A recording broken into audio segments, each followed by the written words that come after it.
Where am I?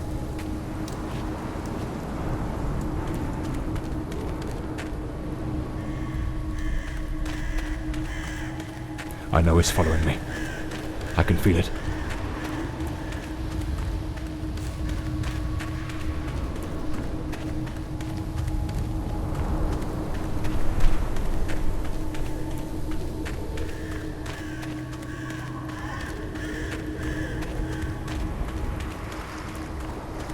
Sound. It's coming from the river.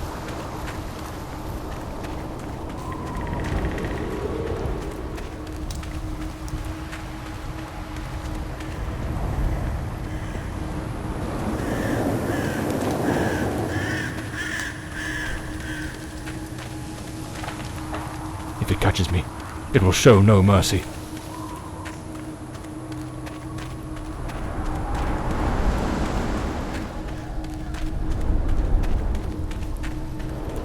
I know it's hidden somewhere in this forest.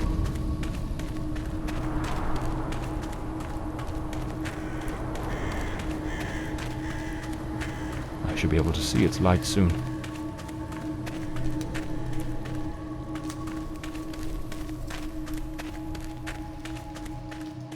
At last, I can gather my strength and plan how to face that monstrous thing.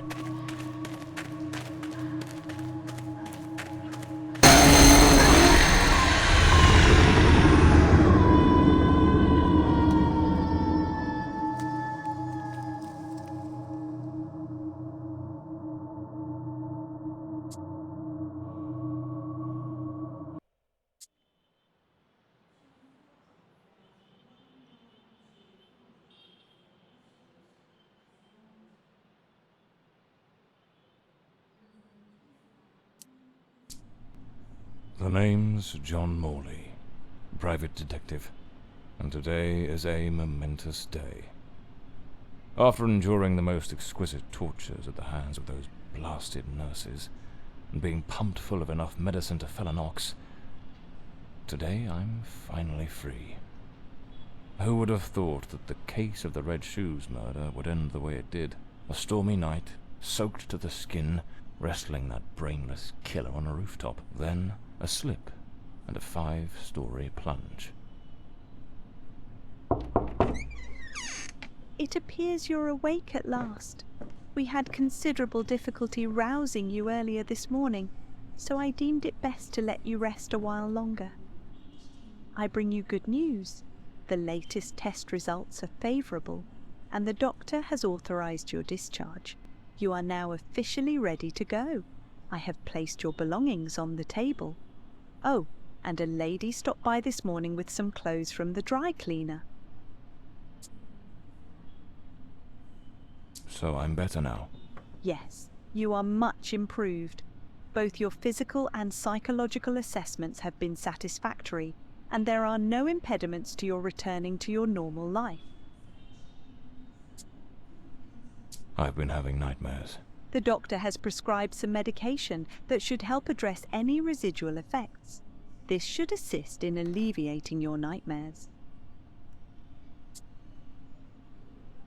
A woman brought my clothes from the dry cleaner.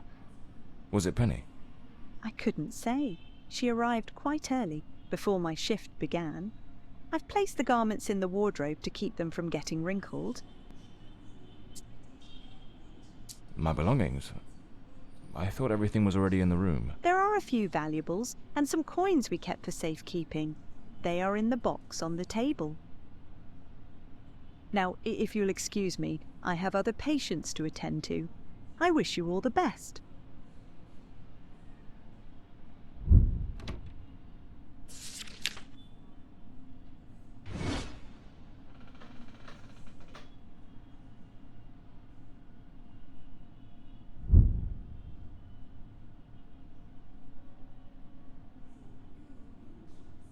That's me, the bloodhound Morley. Story of my life. Nearly broke. Blimey, it's nearly noon.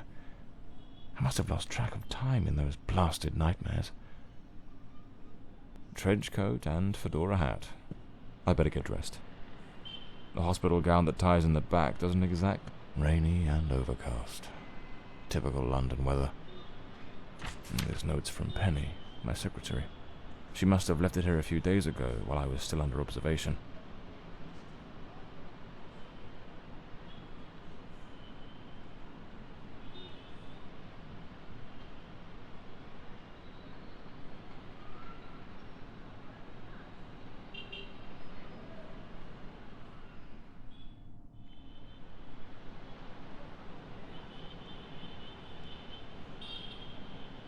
Damn it, Penny.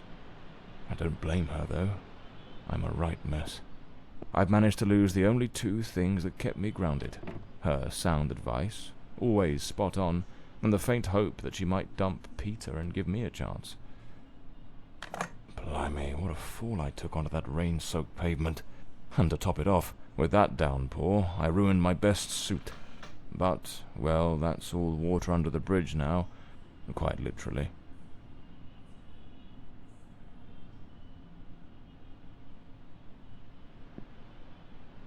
These do a fine job of hiding any belly. Can't complain about that. Looks brand new.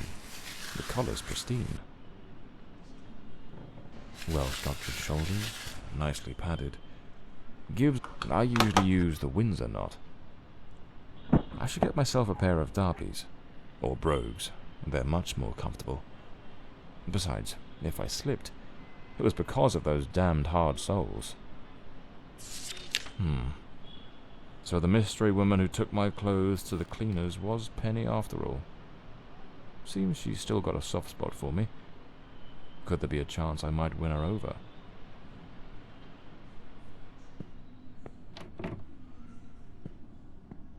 I'd better hurry up. Just like Penny says in her note, I might have a new client this afternoon. And with the way things are going, I can't afford to let that slip away.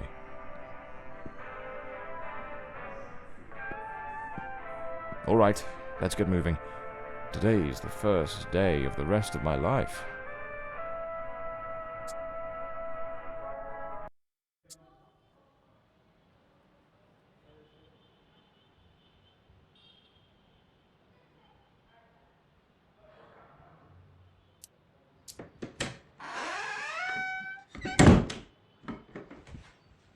Back again. Feels like stepping into a forgotten paradise.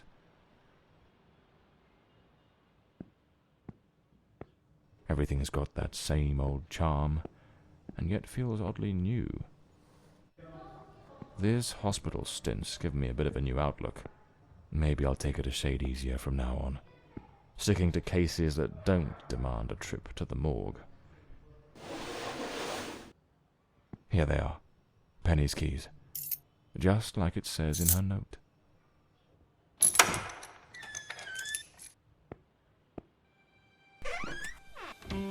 Even the coppers missed it. The slant on the letter E. That's what gave away the typist in the black letters case. My files. Cases, clients, debts. Too many debts. Far too many. The umbrella with a bullet hole. Souvenir from the marksman case. Nearly lost my hat on that one. This case is worth its weight in gold. Everything you need for a portable lab.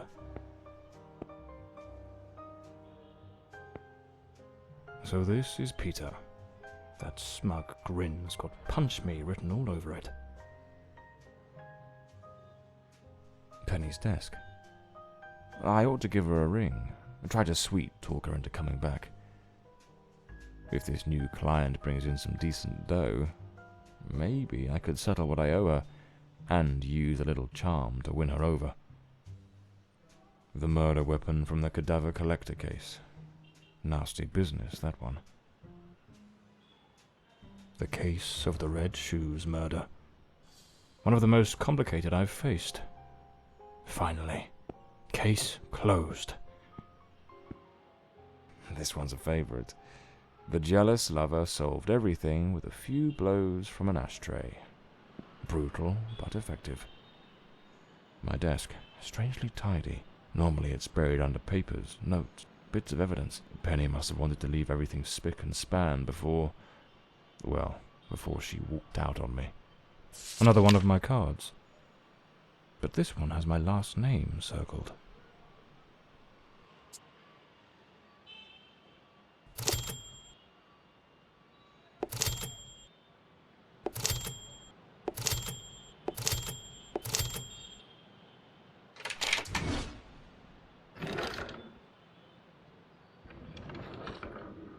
Amazing how this little gadget can reveal the devil in the details. My Smith & Wesson, in perfect condition. You never know when it'll come in handy. The Scarlet Page. I trust Penny didn't go snooping through my things while I was away. Oh, my apologies, madam. I didn't hear you come in. I was a bit distracted. Good afternoon, Mr. Morley. I trust your assistant informed you of my visit as promised. My apologies. I was rather engrossed and didn't notice your arrival. To whom do I owe the honour of this meeting? Lady Margaret Fordside, the 4th Countess of Bloomsbury. Lady Margaret, could you tell me what brings you here today? How can I assist you? I shall endeavour to be as candid as possible. 20 years ago, when my daughter was just 18, she was brutally murdered. It happened at our family estate, Bloomsbury Manor. Someone slipped into the house unnoticed, and upon reaching her room, delivered 5 fatal stab wounds to her chest, lungs, and heart.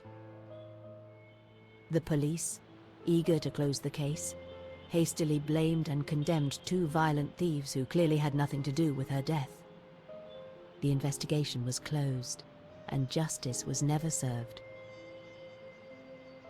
I am prepared to offer you £30,000 if you take on this case, and a further £30,000 if you can solve it and bring the true killer to light.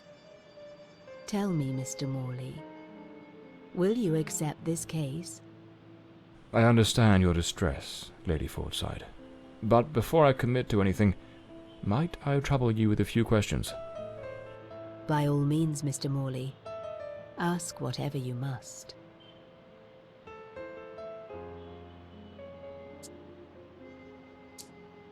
A case that's been cold for 20 years. You certainly don't make it easy for me, Lady Margaret. What made you decide to seek out a detective now? For over 2 decades, I've fought tirelessly to have the case reopened, to prove that the real murderer escaped justice. But all in vain. Neither solicitors nor well-meaning police friends, nor even journalists hungry for a dark story have managed to uncover anything. Then one day, I read about your success in solving the case of the Red Shoes killer. Regrettably, I also learned of the unfortunate incident that left you hospitalized with grievous injuries. On the advice of your secretary, Miss Penny, I waited patiently for your recovery. And now, here I am.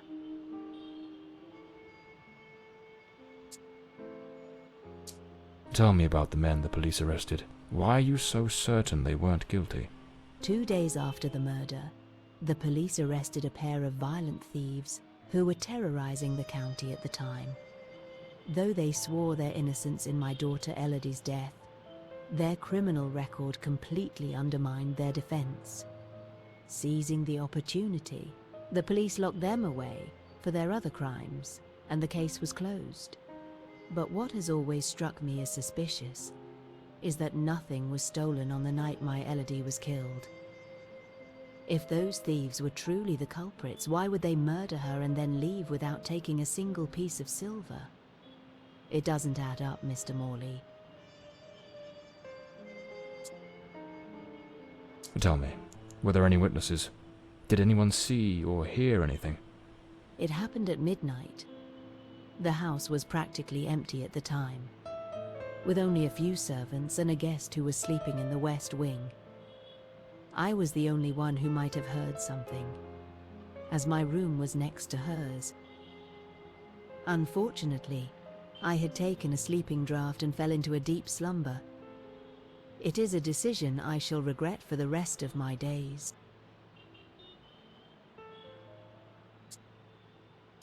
Tell me about Bloomsbury Manor. Do you still reside there?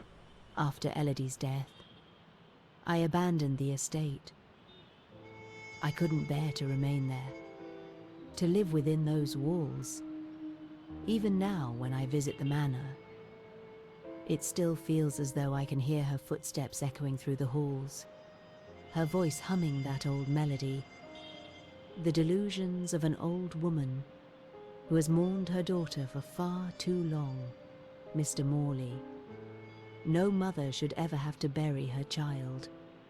Should you accept the case, Bloomsbury Manor would likely be the best place to begin the investigation.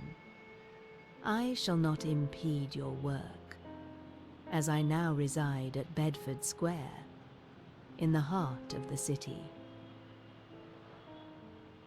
Well, I believe I have all the information I need to get started. I accept the case, and will begin the investigation immediately. I'm pleased to hear that. My butler will bring you the £30,000 tomorrow morning. Now, if you'll excuse me, I have matters to attend to. Once you uncover the culprit, contact me at once, and I shall promptly deliver the remaining £30,000. Please, Mr. Morley, unravel this harrowing mystery that has tormented me for so long.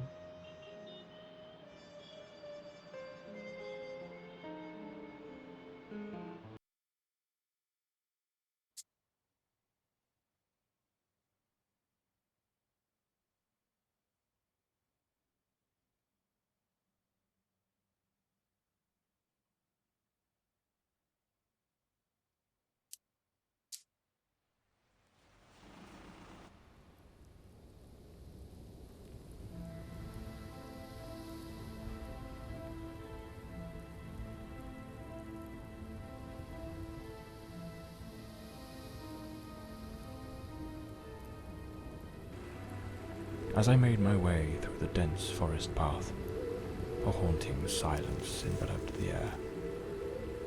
It was as though the very night of the crime still lingered here, shrouded in an eerie calm. The manor stood before me, its facade as inscrutable as the shadows that danced in the moonlight.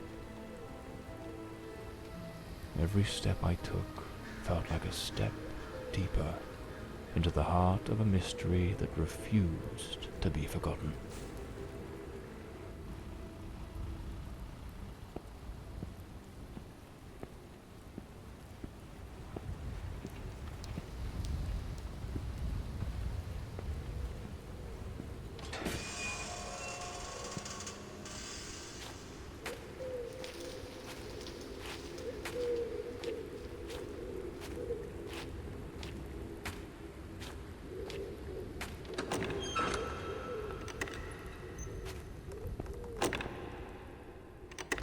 Not a sound.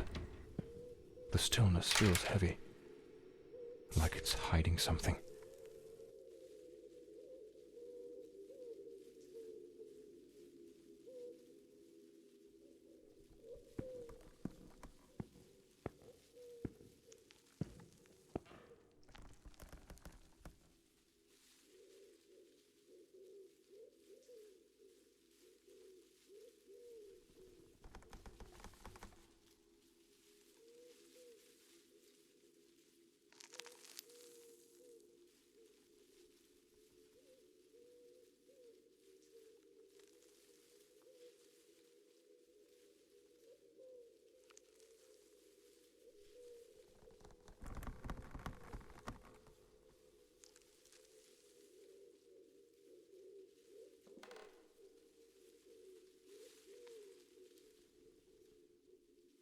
It seems Elodie had a passion for art, but her style wasn't exactly well received. Disturbing from the looks of it. This painting, it's rather grim. There's something deeply unsettling about it. Or a blue moon, fitting for a place haunted by its own secrets. Looks like the Countess left this for me. It could be useful for getting around the place.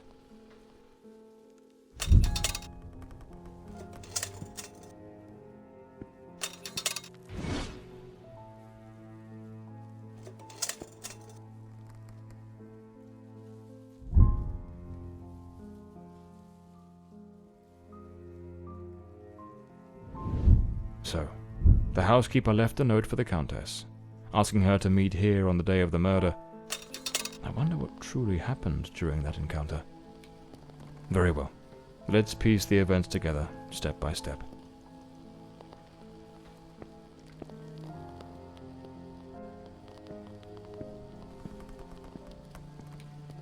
Two chairs. One of them knocked over. An empty envelope. Did the housekeeper hand the Countess a letter? Lipstick stains. Same shade the Countess wore when she visited my office. Looks like someone arranged tea in the library that day. The housekeeper's cup is still here. Tea spilled across the table. It seems they met here. But something went wrong during the conversation. I am very angry. After all these years of service, this is how you repay me? Walking away like this? I'm sorry, madam, but the situation has become unbearable. My bags are already packed.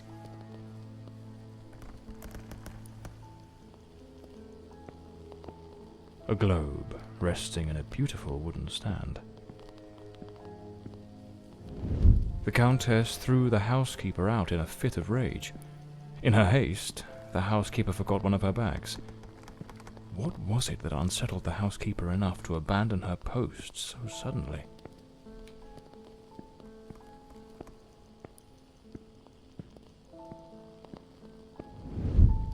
Lady Fortside, still seething, burned something in the fireplace.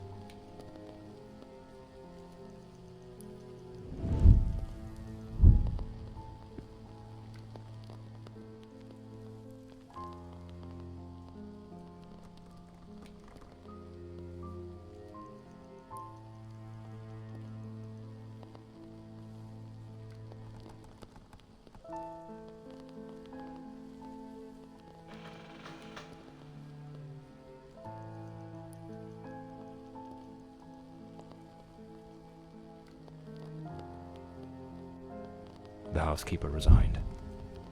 Seems something, or someone, troubled her greatly. Enough to break the long-standing family tradition tying her to this place. Another painting by Elodie. There's something deeply disturbing about her work. The Fordside family crest. A rampant dragon. A time-honored symbol across European heraldry, particularly among the English and the Welsh. Looks like this is the Fordside family book, showing some of their ancestors.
This looks like the key to the main hall.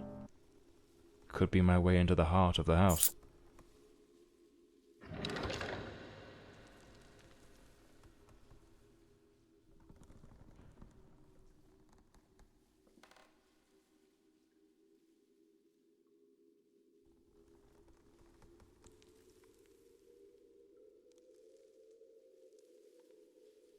Elodie was committed to a psychiatric facility, but she supposedly recovered from whatever ailed her.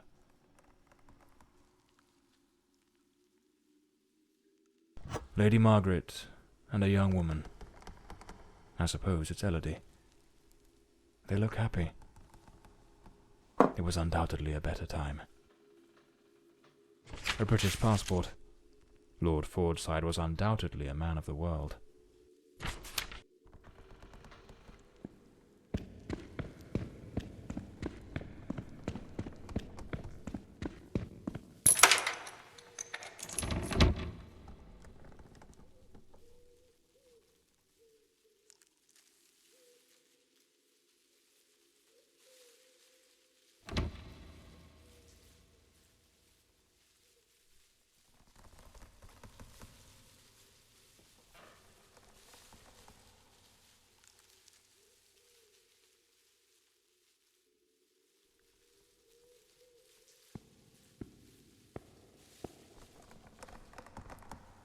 Here lies Elodie. Rest eternally, beloved daughter, beneath the tree that once watched you grow. So this is where Elodie is buried.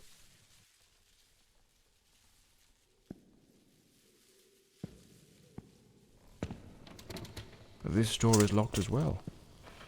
If the Countess wanted me to investigate, why didn't she leave the doors open?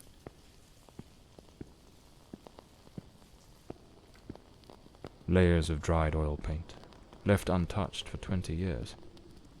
It's as if time stopped the moment Elodie laid down her brush. Feels like the room's holding its breath, waiting for something to stir. Looks like some sort of clue. Trace the tree's journey from birth.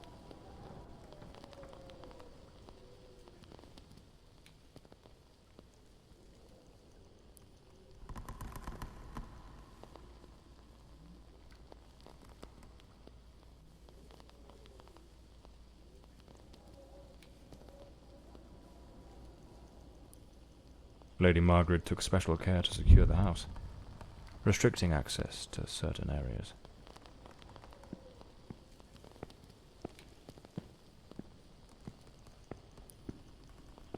A grand ship on the open sea. Looks like the last painting Elodie was working on was of a ship at sea. The whole gallery is filled with maritime references. She seemed quite obsessed with it. A man with his back turned, watching a ship go down. The sinking of a ship.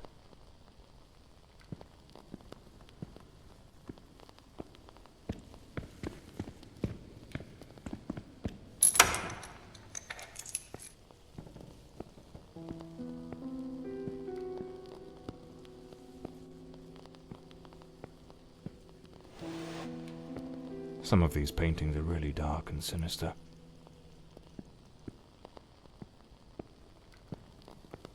This looks like Elodie's diary.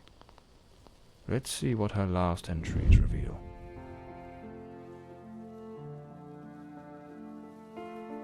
I'm absolutely over the moon. Walter has written to say he is coming. I met him at the Western Sanatorium, and we have grown so very close. He was there recovering from the trauma of a shipwreck, where he tragically lost his companions. By sheer luck, he was rescued, but not before spending an entire year on an island living amongst the natives. He truly is an adventurer.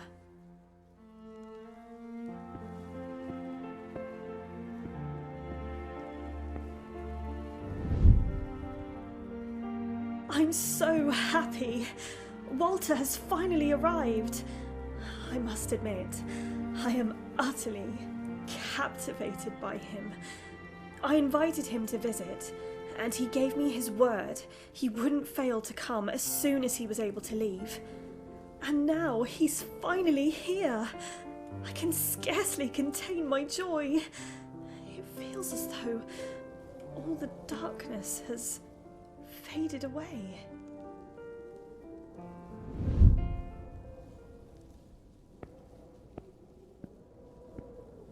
They looked so in love. So happy.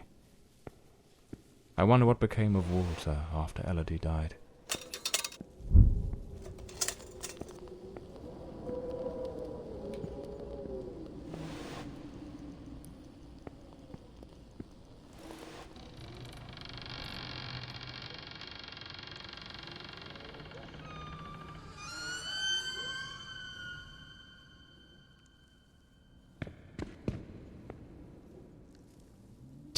It's not here. It's simply not here. This must be the Countess's handwriting. Looks like a commercial seaman's yearbook, listing ships and their crews. It's open to the pages under S.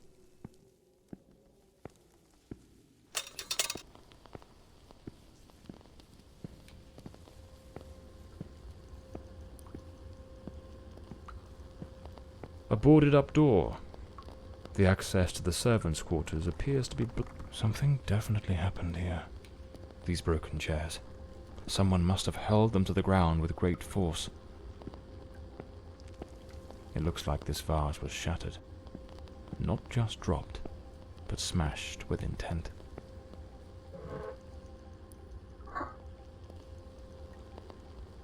Some of these tools have been bent, likely trampled over. A silver knife is missing, and it's nowhere to be found. Likely taken by the same person who caused all this destruction.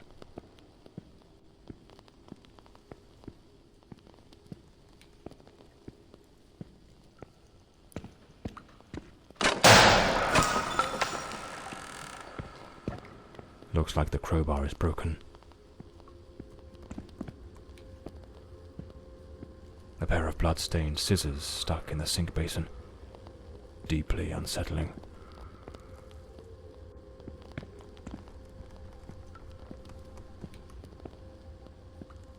A good way to motivate the staff.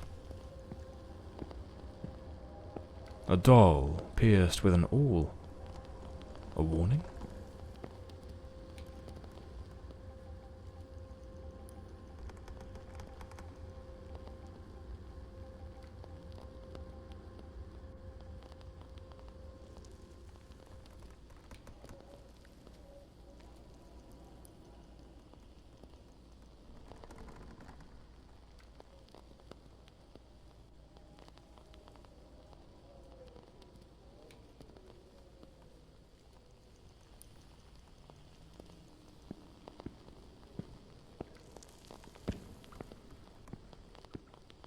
No doubt. This is the cook's room.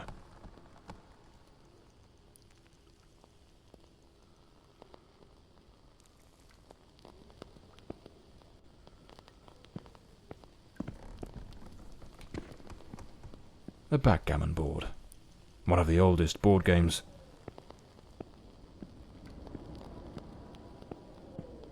Miss Marva apparently knew her way around the tarot. What a dreadful spread. And what a chilling omen it revealed. Evil approaches. It will bring death, and lay ruin to the house and all who dwell within.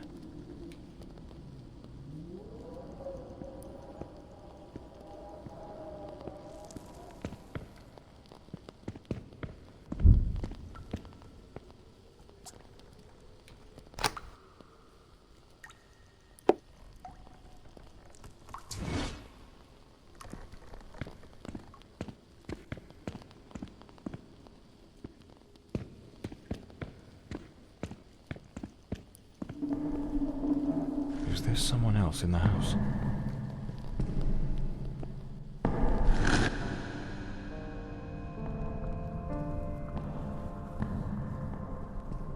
Who the devil is that man? He had a knife. I'm completely in the dark here. I don't think he saw me.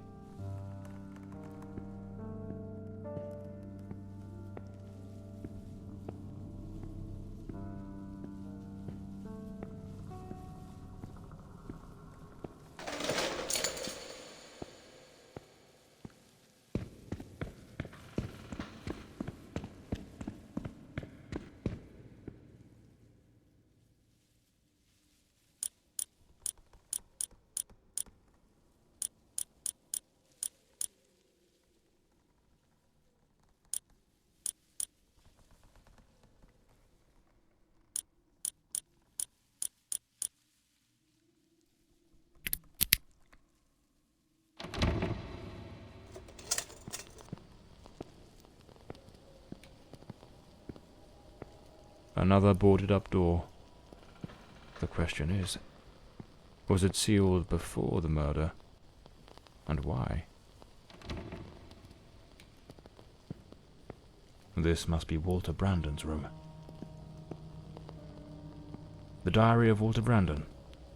Perhaps it holds some clues about who he was, and what his involvement in this case might be.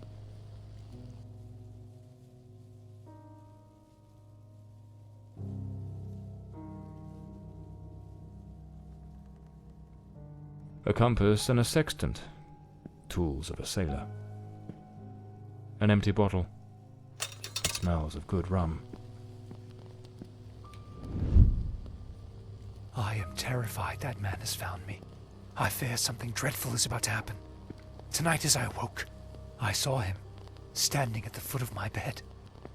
I could not make out his face, but his knife. The gleam of its blade shone in the darkness. I sprang up suddenly, determined to confront this stranger. Grabbing the heavy candlestick from the nightstand, I hurled it with all my strength. He vanished into the dark.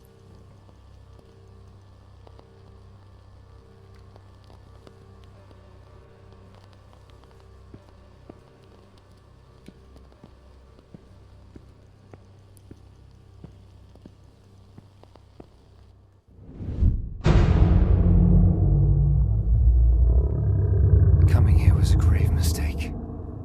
He has followed me, watching and lurking in dark corners, waiting to surprise me. I dare not tell Elodie. She would think the one thing I dread most for her to believe. I see him again from the window, watching me. His long hair and beard obscure his face, and he still holds that knife. He means to kill me.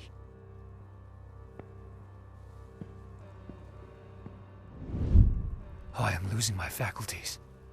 It is best I return to the ship. Everyone seems to be conspiring against me. The housekeeper despises me, accusing me of misconduct.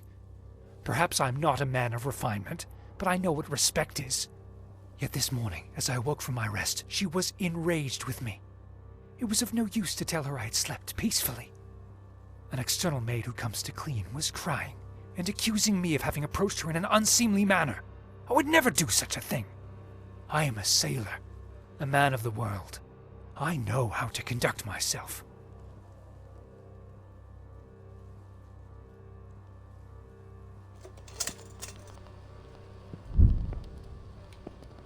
The last entry in the diary, dated the very night of the murder.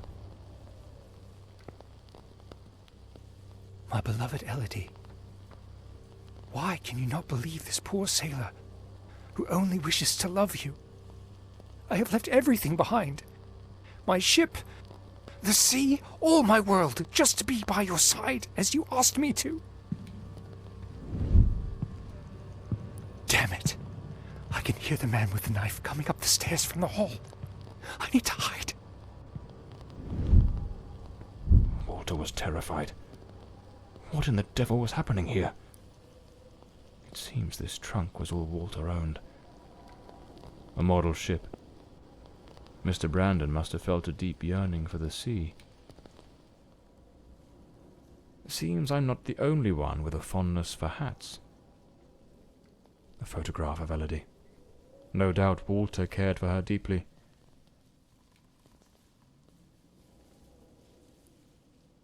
Looks like the key to the back garden. I better head back to the staircase gallery. Pretty sure I saw a door to the outside there.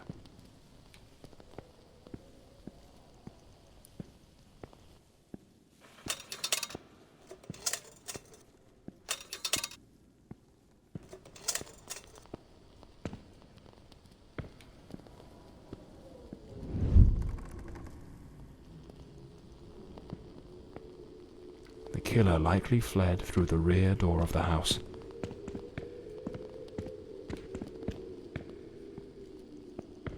At that old fountain in the garden, now little more than a basin of stagnant water, one can still make out the faint impressions of bloodied hands. It seems almost certain the killer stopped here, in a hurried attempt to wash away some of the blood spattered across his body. The gate still bears the macabre traces of that old tragedy, like a silent witness, pointing to the path taken by that murderous beast as he fled.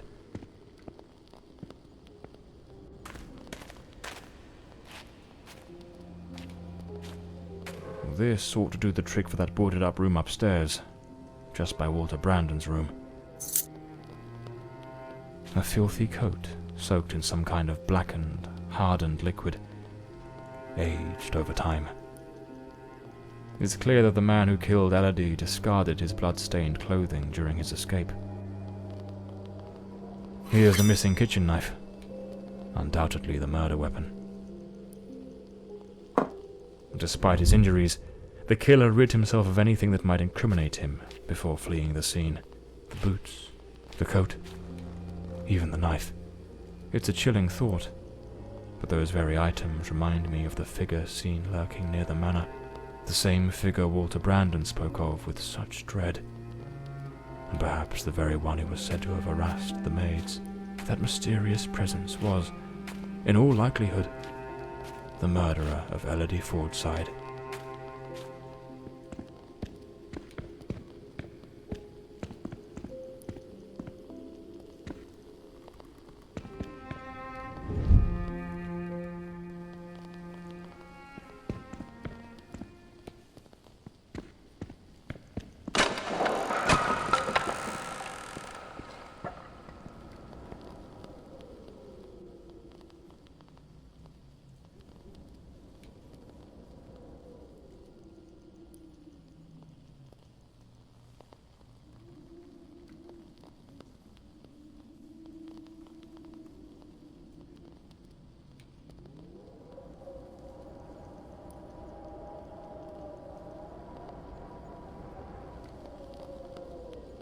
Unlabeled liquor bottles. The damp and the passing years have likely worn away whatever once marked them. There's a distinct scent of wormwood, the plant at the heart of absinthe. Thujone, its active compound, could provoke hallucinations. Visions said to come straight from the goddess Artemis herself. Lord Fordside was a gifted artist, no doubt, but his work betrayed a dark and tormented soul. This unfinished fallen angel stirs in me a curious sense of unease, almost repulsion. A sharpening wheel. Lord Fordside likely crafted his own chisels.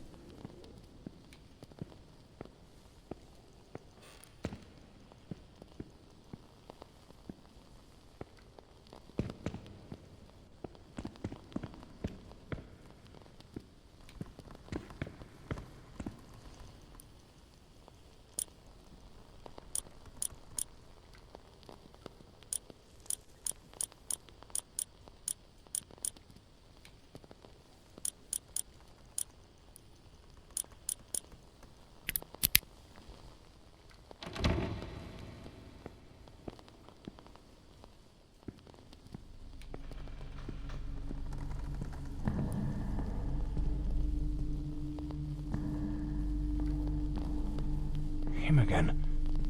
Who the bloody hell are you?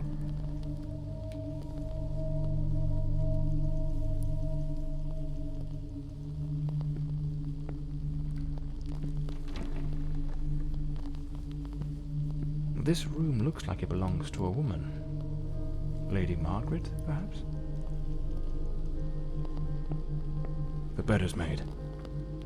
The Countess hadn't yet gone to bed on the night of the murder. Seemed Lady Margaret was reading in the chair that evening. The book's still open, right where she left it. It's a damn fine bottle of wine. No one in their right mind would open a vintage like this and leave it abandoned, unless something rather urgent interrupted the evening. This is a nightmare. I am deeply concerned for Elodie. The housekeeper has long been warning me about Walter. I have made some inquiries, and nothing is as it seems.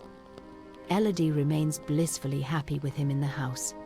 I am at my wit's end. Since her return from the sanatorium, she has been positively radiant, a true beacon of light. They go out together and seem to have a splendid time. He appears very close to her. This is in stark contrast to the picture painted by the housekeeper, which is a complete contradiction.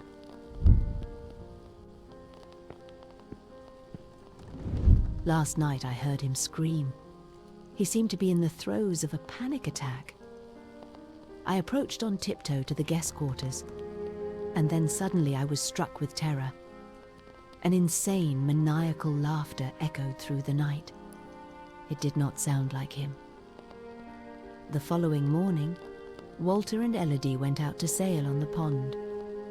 Everything appeared normal, and he was the most charming he has ever been.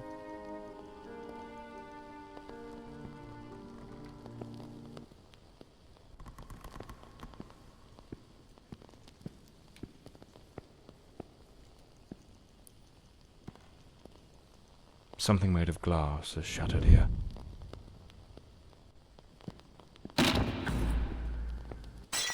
Oh my God, what is that noise? It's coming from Elodie's room.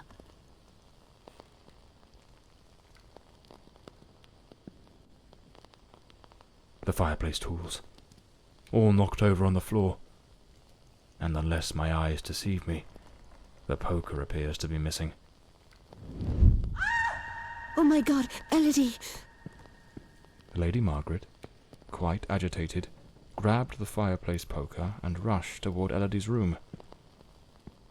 I should finish gathering all the clues from the Countess's room before exploring other parts of the house.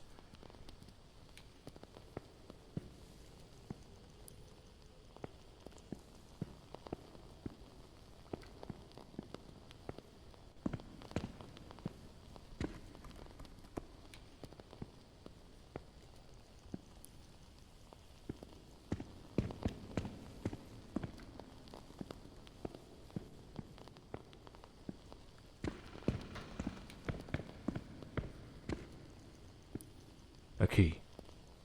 Likely the one to Elodie's room.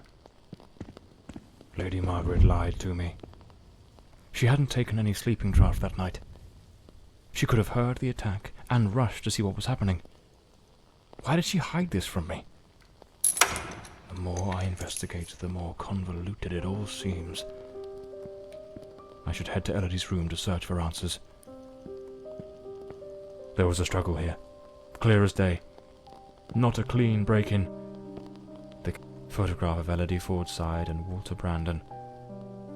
If my memory serves me right, it looks like it was taken at Westland Asylum.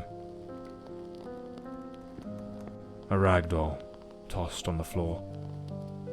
I'd wager it used to sit neatly on the bed. Either it was knocked over in the scuffle, or perhaps Elodie dropped it herself in the panic. A pool of dried blood. There's no doubt now. This was the scene of the crime. Judging by the sheer brutality of the crime, we can almost certainly conclude the killer was a man of considerable build. The blood-stained coat, found alongside the greenhouse knife, suggests that the mysterious figure seen loitering nearby may, in fact, be the very same individual who committed the murder. They say the killer always returns to the scene of the crime. But 20 years have passed. Why now?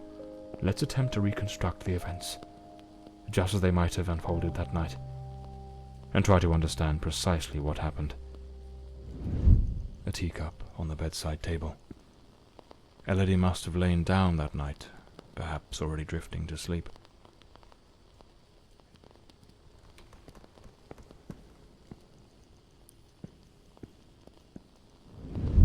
The door's lock, completely broken, indicates someone forced their way into the room, likely startling Elodie awake.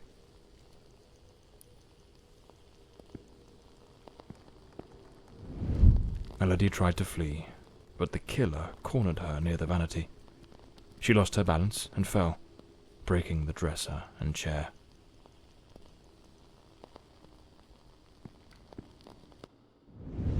The killer dragged her to the bed against her will. In the struggle, one of the vases fell from the mantelpiece. On the bed, the killer stabbed her mercilessly, again and again, staining the sheets with blood.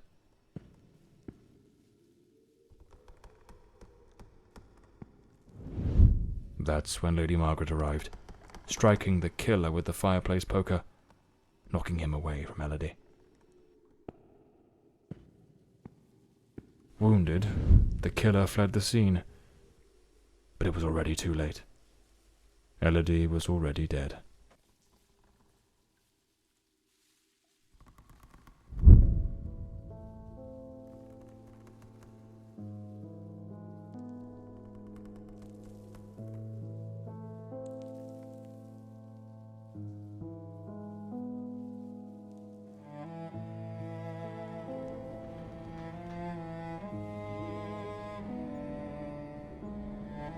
The old Bloomsbury mansion. It choked my thoughts. It had that kind of sadness that seeps into your bones like old damp, and that sudden abandonment, so clear before my eyes, looked like a sinister time capsule.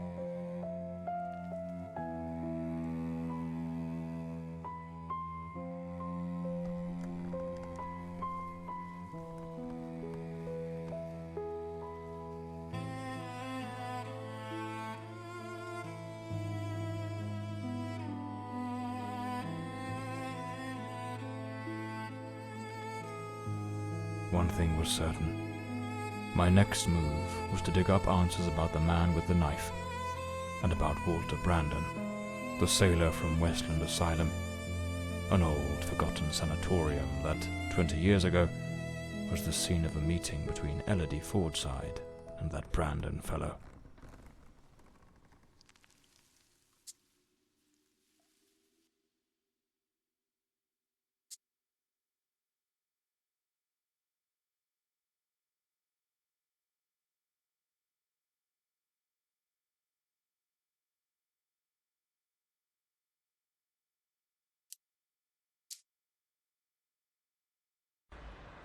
It was an ungodly hour when my battered car crept along the winding, shadowed road leading to Westland Asylum.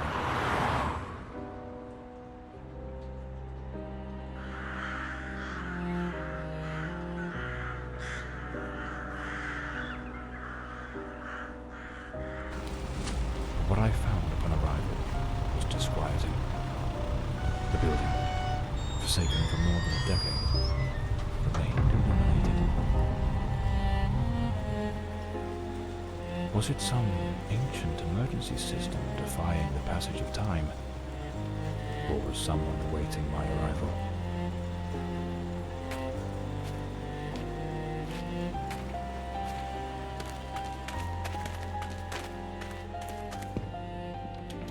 The front door, sealed shut. As expected. Nothing's ever straightforward, is it? I'll have to find another way in.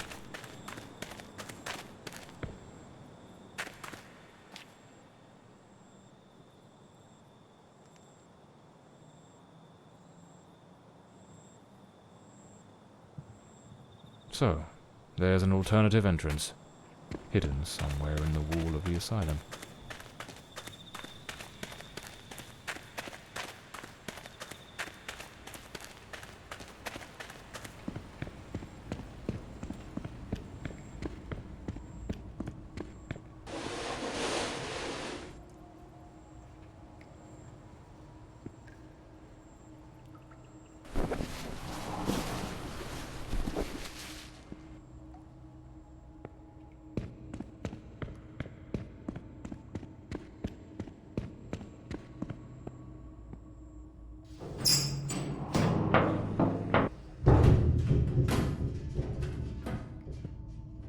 Bloody hell.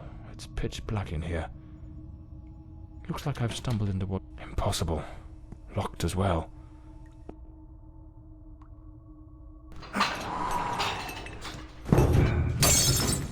Damn it. The lantern. It's broken. I'll have to manage without it for now.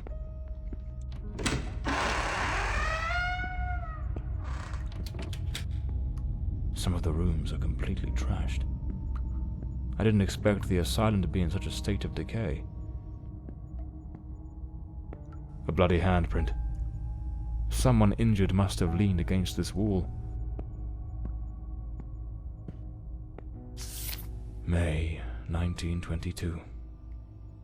This letter was written half a year before Elodie's murder.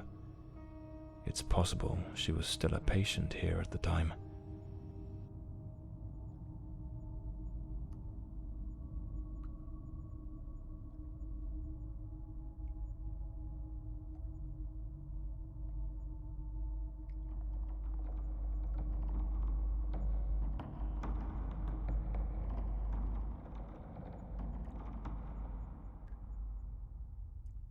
The nurses were genuinely concerned about the aggression of patient B03. Westland Asylum was a top place in its good old days.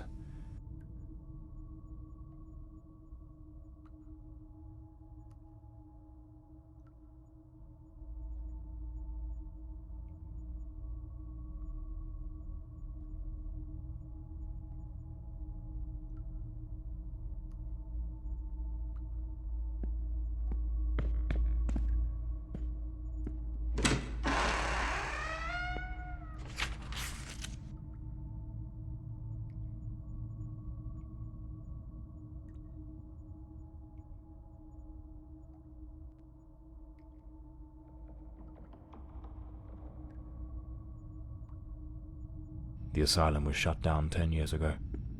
Judging by the state it's in, they probably had no choice but to close it due to the building's condition. The girl? How is the girl? You mean Miss Elodie Fortside? Don't worry, that bloke didn't lay a finger on her. But you took quite a knock. This is going to smart.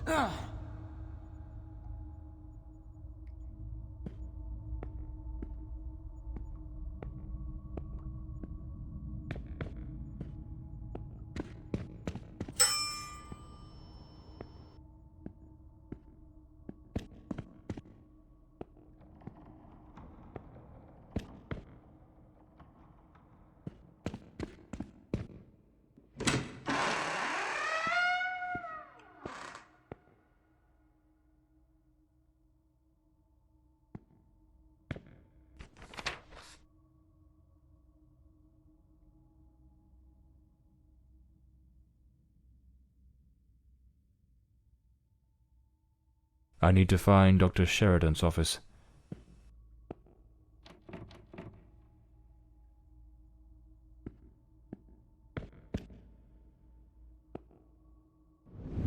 We must formalize the admission of Miss Elodie Fortside. I have her file here. That girl? What do you think of her? I don't quite know. She seems a good girl. I do hope she recovers soon. I know what Dr. Mulder thinks of her. Oh, don't be wicked. You cannot tell me you haven't noticed. Have you seen the way he looks at her? Shh, hush now. Someone's coming.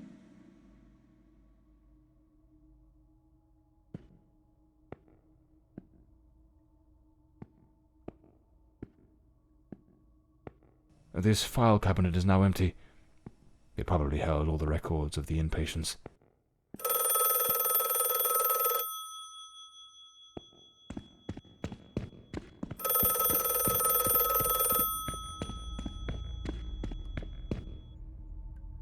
Hello? Hello? Can you hear me? Mr. Morley, is that you? Lady Margaret? Mr. Morley, I'm so relieved to hear your voice. I've been trying to reach your office, but I couldn't get through to anyone.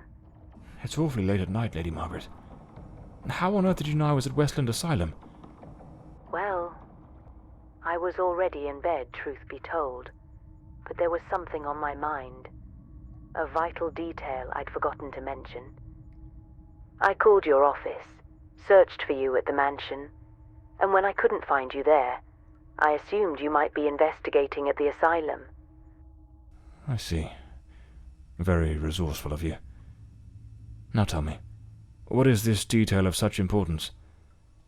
Oh yes, of course. I almost forgot. You see, the truth is, I'm afraid that you're not alone. What the devil does that mean? Hello? Lady Margaret?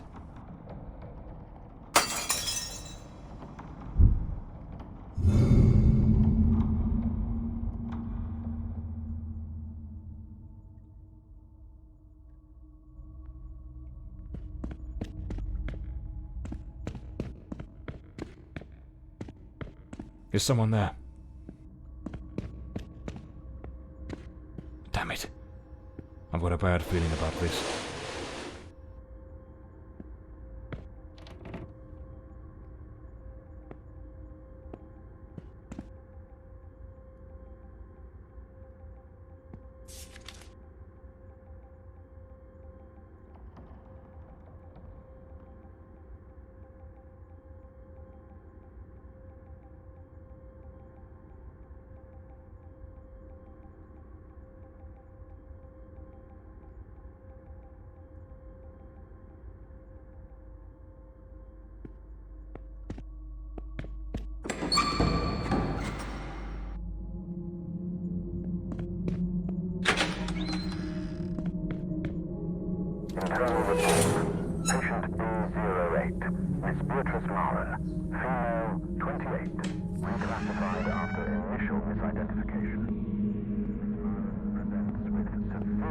Self-destructive behaviors.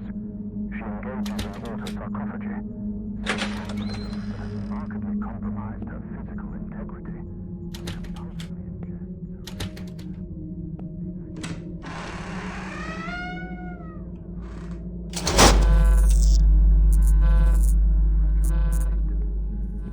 As a precaution, she is secured in a straitjacket and confined to an environment entirely devoid of any utensils or objects that might facilitate further self-harm. Her treatment protocol centers on the administration of potent sedatives to alleviate anxiety and curb these impulses, with ongoing monitoring.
His faculties appear suspended during these lulls, leaving him in a state of unnerving inertia. Due to the unpredictability of his violent outbursts, he remains confined within a reinforced cell. Treatment involves high doses of sedatives, potassium bromide or morphine, and a regimented course of electroconvulsive therapy, alongside stringent restraints, such as an anti-biting mask and, if required, an iron muzzle. Ongoing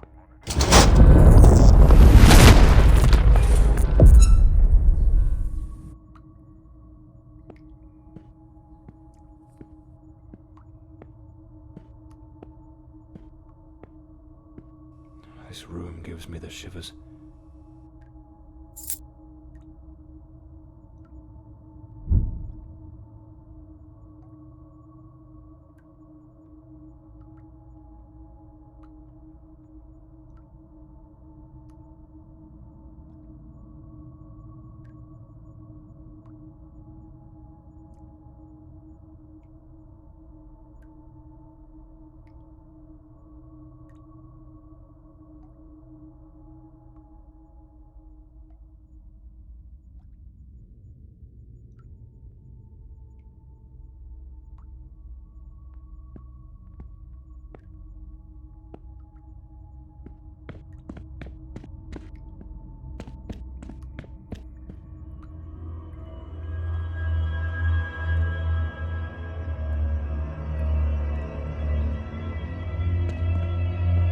I need to hide.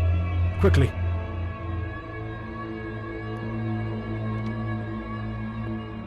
I can't hear it. Could it be gone?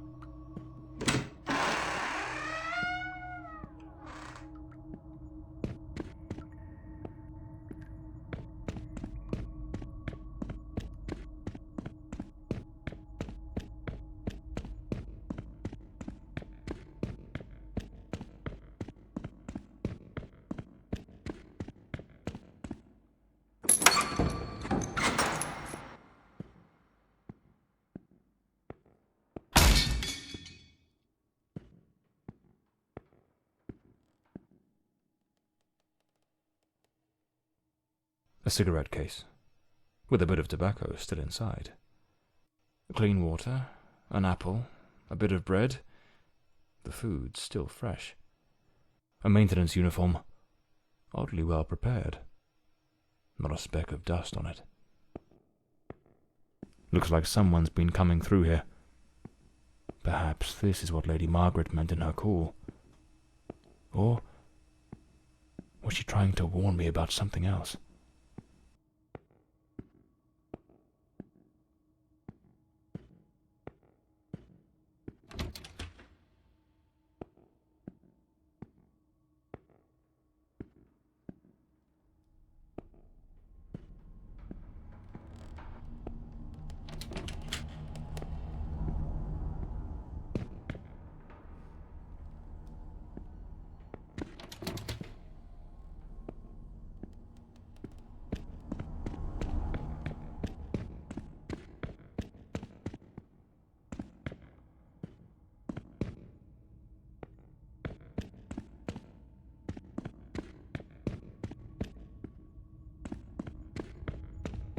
Here it is.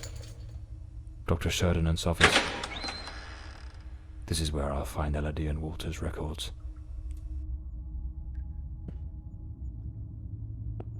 Elodie's record. Patient at the sanatorium.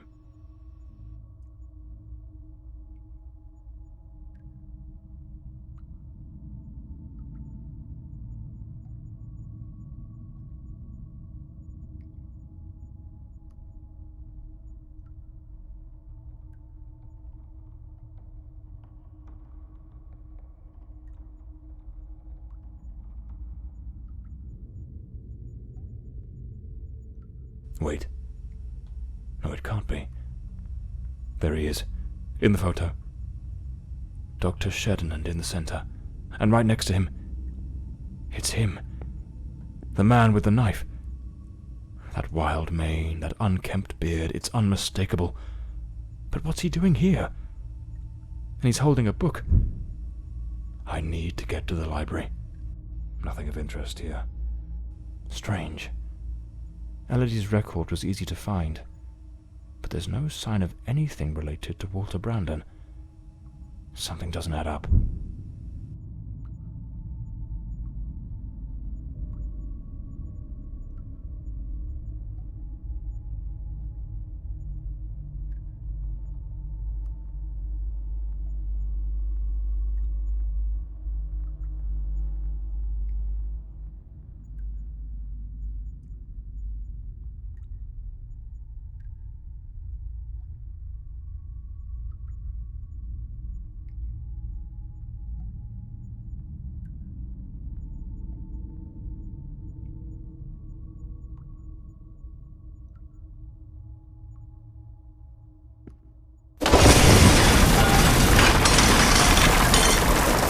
What was that noise? Sounds like something just came crashing down.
Patient recording, Elodie Fordside, February 3rd, 1922.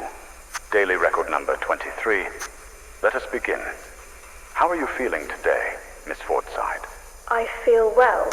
Elodie, we have discussed this before. If you do not tell me how you truly feel, we will make no progress. I feel a little sad, perhaps. I am alone here. I miss my mother and having company. So much time with nothing to do makes me think of things I do not wish to think of. I see. Listen, Elodie. I believe you are looking at this the wrong way. If, instead of dwelling on what you call dark thoughts, you were to focus on possibilities, your outlook would change entirely. A young, beautiful woman such as yourself should look to the future with excitement. Think of all the adventures that lie ahead.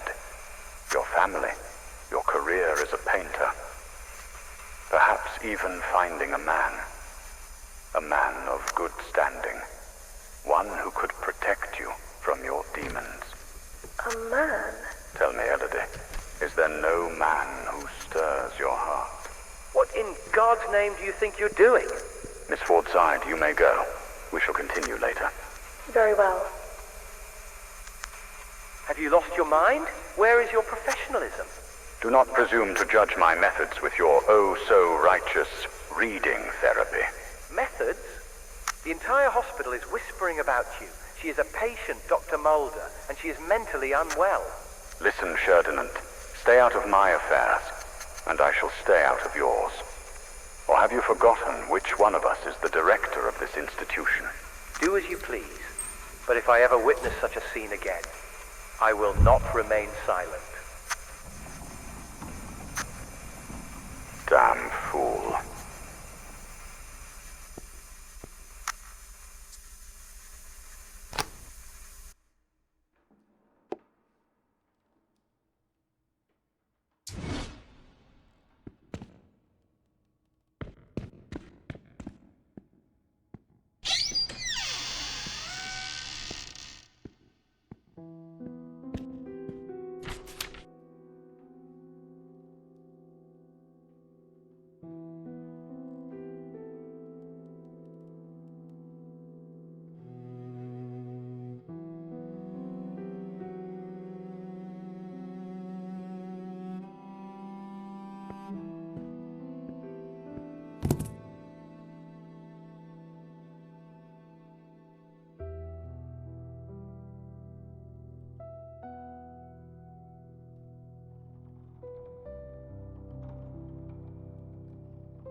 The Adventures of Walter Brandon, the intrepid captain of the Stella Maris, braving the treacherous South Seas.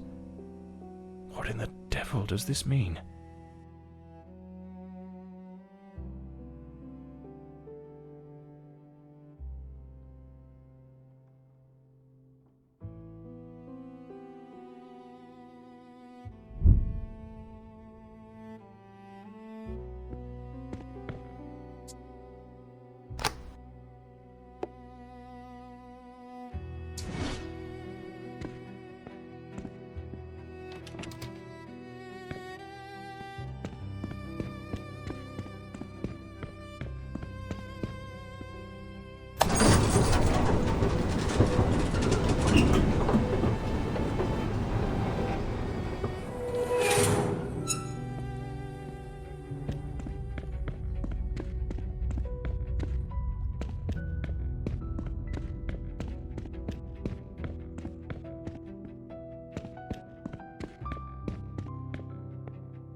ship's old helm, tied to the bed, as if it were the quarterdeck of a vessel. Stella Maris. That was the name of the ship captained by Walter Brandon. That hospital screen is positioned like the sail of a ship. This room is the room of a madman. The entire space is arranged as if it were the deck of a ship. Did that man truly come to believe he was a character in an adventure book? This must be the key to the attic. Let's see where it leads.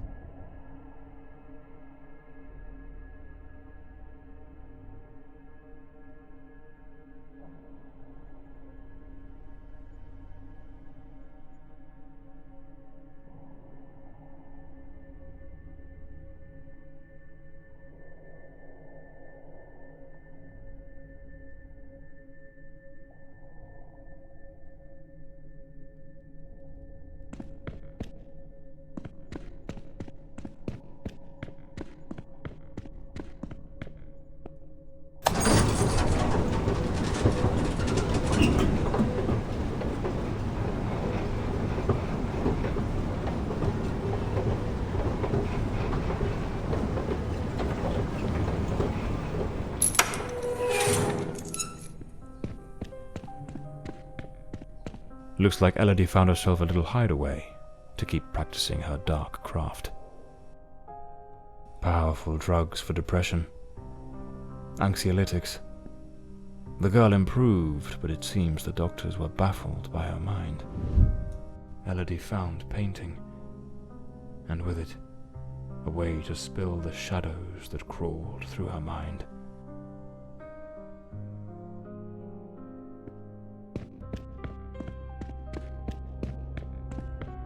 A pair of scissors and a comb. Elodie put in real effort to make him fit the mold of her ideal hero. Hair on the chair, strands on the floor. This is where the transformation took place.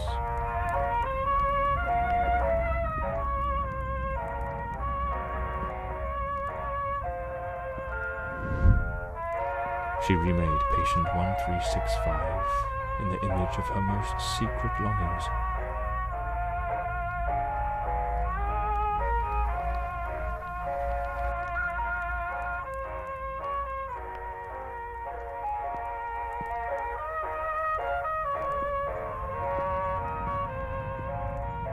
An alarm clock.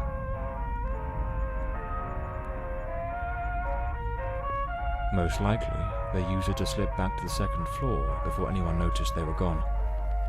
Every detail planned to perfection by Elodie. Their secret hideaway. Like two reckless teenagers, they started a romance, hidden from the prying eyes of doctors and nurses. For a while, they managed to keep their affair in the shadows, far from the eyes of doctors and nurses.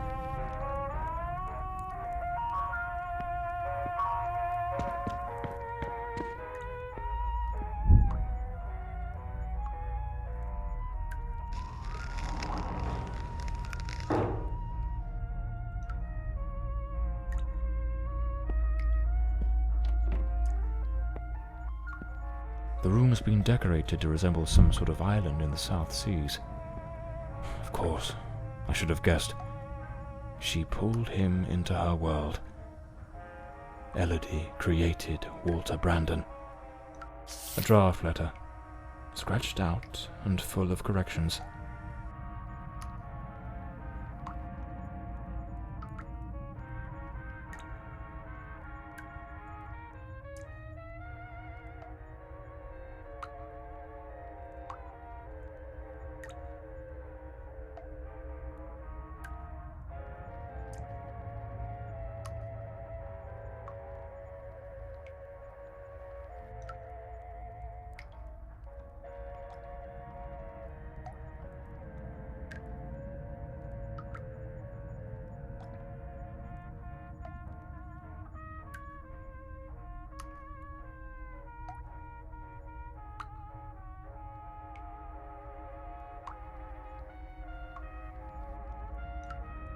She goaded him into leaving the sanatorium.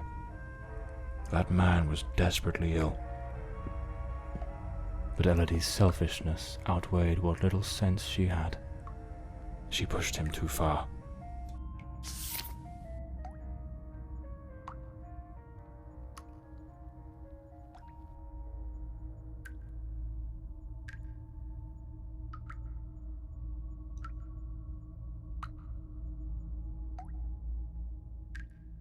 This letter.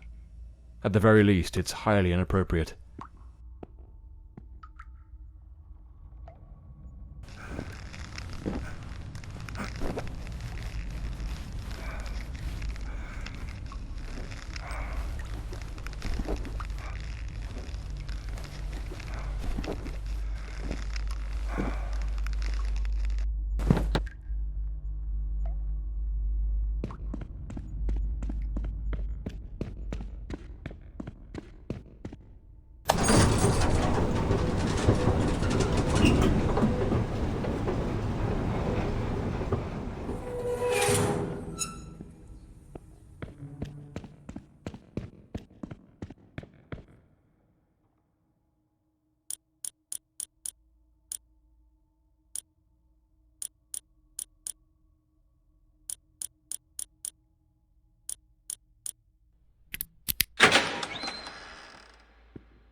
Patient number 1365 returns after an absence of 4 months.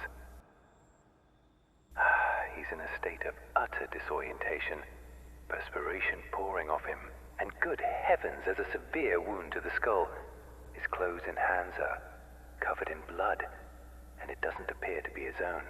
He cannot recall his name, nor anything that's happened during these past months. Seems to have found his way back here more by some strange instinct than by memory itself. The personality once known as Walter has vanished entirely, as has the entity we refer to as the Shadow, though given his nature, I cannot say with certainty it isn't still lurking beneath the surface. We have treated cases of dissociative identity before, but never one such as this. His appearance, his voice, even his build and weight change quite drastically. Now he looks frail, gaunt, empty, as though there's nothing inside, as though he were but an empty shell, waiting to be occupied. His condition calls for far stricter supervision. This institution is no longer equipped to care for him. I am ordering his immediate transfer to St. Dymphna Hospital. Dr. Former, a specialist in matters such as this, will take him under his care. As I near the end of my tenure as director, I must see this case brought to a decisive close. The blood upon his hands, the emptiness in his eyes, all point to an act of the gravest kind. One his mind appears to have erased entirely. God help us, if the Shadow should ever wake again.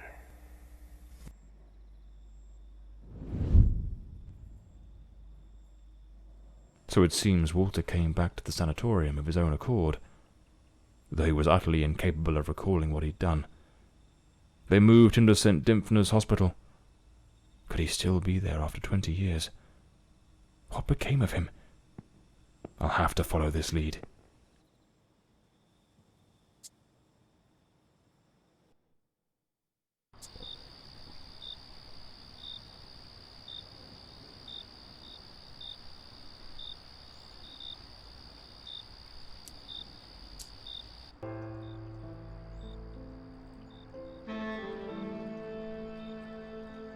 That man returned to the new sanatorium, remembering practically nothing. Maybe it was the wound Lady Margaret left him. Or maybe his mind shattered and never came back after what happened that night. As for me, I was hired to find the one who killed Elodie Fordside, and my intuition told me they were still there, in the depths of St. Dymphna. I sensed that the end of the road was waiting for me in that place.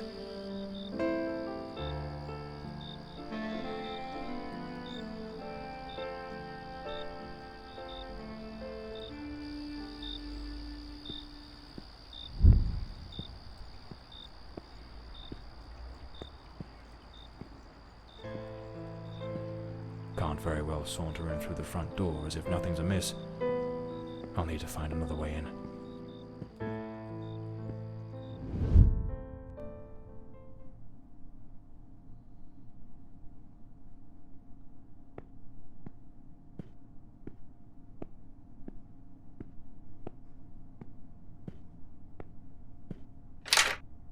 It's locked.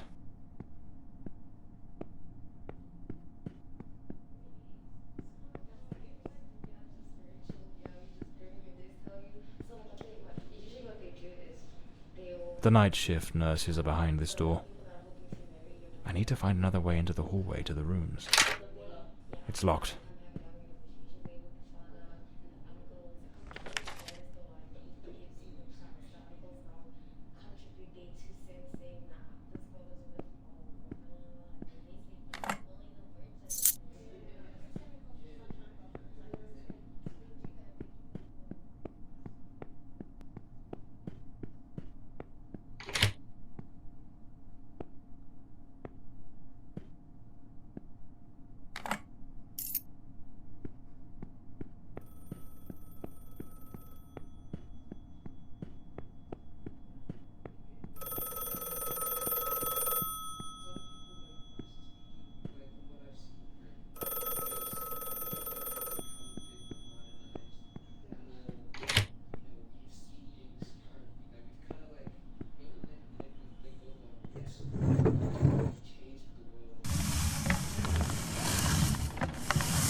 John Morley and the case of the red shoes.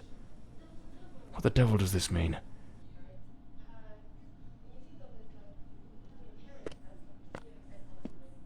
Lady Margaret. That fateful night, I was startled by the noise. Those wretched cries of agony from dear Elodie. I rushed to her chambers, and there you stood, stained with the blood of the one soul I cherished above all others in this world. The housekeeper had warned me, but I turned a deaf ear. Elodie was finally happy, even amidst your incessant bouts of volatility. Yet, with the passage of time, your demeanour darkened. More and more frequently, that sinister presence lurking within you began to surface, each appearance more violent than the last. Elodie no longer gazed upon you with the starry-eyed affection of a smitten young woman. The atmosphere in this house grew suffocating, fraught with an unbearable tension. That very afternoon I spoke with her. She had resolved to end your engagement. You seemed, or so I dared hope, to have accepted it with grace. But that night, that very night, you ended her life in the most savage manner imaginable. I threw myself upon Elodie, desperate to save her. But alas, it was far too late. Months later, I learned you had returned voluntarily to the sanatorium. I sought answers and immersed myself in understanding the afflictions that plagued you. Dissociative identity disorder, they called it. A condition in which one might host multiple identities, each vying for dominion over the body. But the man confined in that bleak institution was not the shadow, not the fiend who had stolen my daughter. No, he was but the shell, the hapless vessel. And I yearned to find the true culprit, not the facade, the murderer himself. Thus I devised my plan. I came to visit you, and just as Elodie had done, I crafted a new role for you, a new identity to inhabit. I brought books, personal artifacts, penned letters as Penny. I leased an office and prepared every detail meticulously. down to the smallest thread, for your return as John Morley. Everything had to be flawless. And why, you may ask? To make you remember, to awaken the shadow, to summon forth the murderer from the abyss of your fractured mind. John Morley is a good man. Walter Brandon was a spirited young sailor brimming with love for Elodie. But the shadow was a merciless, unrepentant killer. I wanted to destroy the murderer who had stolen my daughter. But I could never bring myself to harm an innocent man. My obsession, my singular purpose, was to awaken the shadow.